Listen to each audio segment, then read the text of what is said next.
The modern country of Mongolia is frankly in a terrible state. Most of the nation is empty apart from the capital. Its total population is less than 3.5 million, while they are surrounded by the giants of China and Russia. The only reason Mongolia still exists today is because Russia and China disagreed over who should control it. This made me wonder, how could I steer Mongolian history following their independence from China to create the perfect situation for them? To be clear, this video focuses on modern Mongolia, not the Mongol Empire, which will get its own video one day.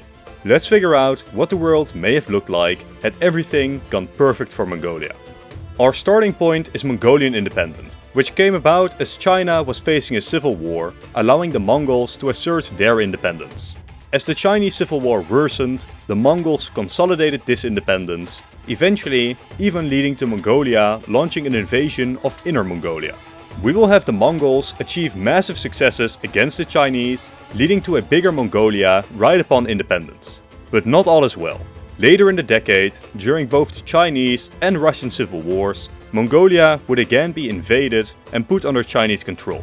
With Mongolian independence again in doubt, we need a third party to assist in securing their independence. This third party would come in the White Russian general Baron von Ungern-Sternberg. As a side theater to the Russian Civil War, Sternberg invades and consolidates control over Mongolia. This is where I want to make a crucial change. In our timeline, the Soviets roll over the White armies and put a puppet regime in power in Mongolia. We need to prevent this at all costs, since becoming a Soviet puppet would massively restrict our ability to have Mongolia make major moves. So instead, we will make Sternberg a very competent diplomat, negotiating with Japan, the Soviets, and even major players in the Chinese Civil War. What is he trying to do? Well, as it's becoming clear that the Soviets will win the Civil War, he is trying to move away from the White Russians and consolidate his rule over Mongolia. Through the diplomatic backing of the likes of Japan, he is successful, and while the Soviets sweep the rest of Russia, Mongolia retains their independence. Towards the end of the Russian Civil War, Mongolia sees a surge in White Russian immigration, as Mongolia becomes a state increasingly dominated by White Russians, at least in the upper classes. This would allow the small state to suddenly sport a more modern, trained, larger, and better led army than in our timeline. Zooming out, there is really only one nation for Mongolia to align themselves with: the Japanese. The Soviets would see Mongolia as an embarrassment, especially since it has essentially become a mini Russia, the final continuation of Tsarist Russia. The Chinese, meanwhile, still see Mongolia as a part of their nation. Japan is the only regional power capable of providing protection against both. The Mongolians remain in contact with not just the Japanese government, but also Japanese army leaders. This would culminate in the Japanese invasion of Manchuria, which the Mongolians would support in the north, allowing Mongolia to seize some territories while China takes control over the rest. This would further link Japan to Mongolia's defense, while the Japanese High Command begins to increasingly see Mongolia as a great asset against their potential enemies. The Japanese High Command would then be shifted due to Mongolia. They had long since been in debate. Should we strike north into the Soviet Union or strike south against the European colonies, exploiting colonial hatred against the Europeans? Through their alignment with Mongolia, and later their pact with the Germans and Italians, striking against the Soviets becomes an increasingly interesting idea. But first, we have a full-scale invasion of China. As the Japanese storm the north, Mongolia joins in as well.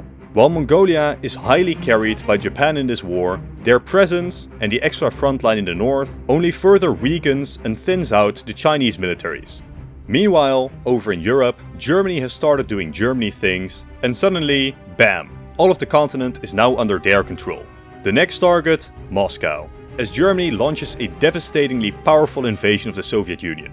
The Japanese High Command holds their breath. Should Germany perform well, Japan could easily jump in and seize the eastern territories. Should Germany not perform well, let's just hope they do. Sorry for the quick interruption, but most of you aren't subscribed. To keep up to date with the 2 videos I release every week, consider doing so. Thanks. Due to the great success of the German invasion, the Japanese prompt the Mongols to start preparing for an invasion as well. The Soviets do learn of this plan through spies in Japan and begin to remove forces from the region. They know full well that the bulk of the Trans-Siberian Railroad is within striking distance of Mongolia. Should this railroad be disrupted, Soviet forces could become encircled and destroyed in the east. So, when Japan launches their invasion, they find the east heavily underdefended. The capture and disruption of Far East shipping would heavily disrupt the Soviet ability to receive Lend-Lease, further weakening the Soviet capabilities to wage war. This would lead to the disaster year of 1942. The Germans would move into Stalingrad and then onto Astrakhan, securing control over the Caucasus oil fields. The Japanese, meanwhile, had secured the territories that they desired and captured the Trans-Siberian Railway and now refocused their war onto China. The Soviets have an unholdable situation, and while it would take 2 more years, the entirety of the Soviet Union would collapse in 1944. Germany would seize territory up to the Urals, while Japan would seize the territories they desired in the east and set up a puppet regime in the surrounding region. This leaves Central Asia, which neither the Germans nor the Japanese had too much direct interest in. Mongolia would seize the territories that they have a claim on, while the rest is organized into newly independent states. The war between Germany and the Allies continues, but how that war concludes is unimportant to our story. What matters for us is that Mongolia and Japan slowly grind down China completely. This would lead to another expansion of Mongolia, as they are allowed to seize most of their claimed territory, thereby achieving Mongolia's biggest expansion goal, Pan-Mongolism, the unification of all Mongol peoples in one state. In other territories deep inside China, Mongol-aligned governments would be installed with the locals in charge, while the Japanese had their way with the rest of China. Now it's important to note that with these borders, Mongolia is by far majority Han Chinese now, having significant Russian minorities too. At the end of the day, there are only 1.5 million Mongols. The Russian population wouldn't necessarily be too much of an issue, considering the Mongol ruling class is Russian, but we can expect the Mongols expelling or even using harsher measures to reduce the number of Han in Inner Mongolia. So, is this the perfect situation for Mongolia? I mean, not really. They are still essentially a Japanese puppet, subjected to the whims of their de facto masters.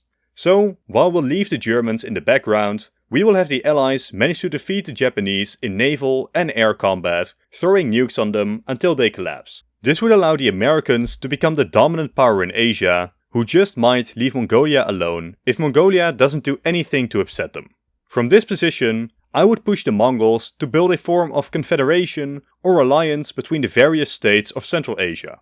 Not necessarily Mongol domination, but still a unified bloc, to better defend against American or German interference into Central Asian affairs. Mongolia itself would remain a minor state, with a mere couple million, but it has practically achieved all they could have ever wanted to do.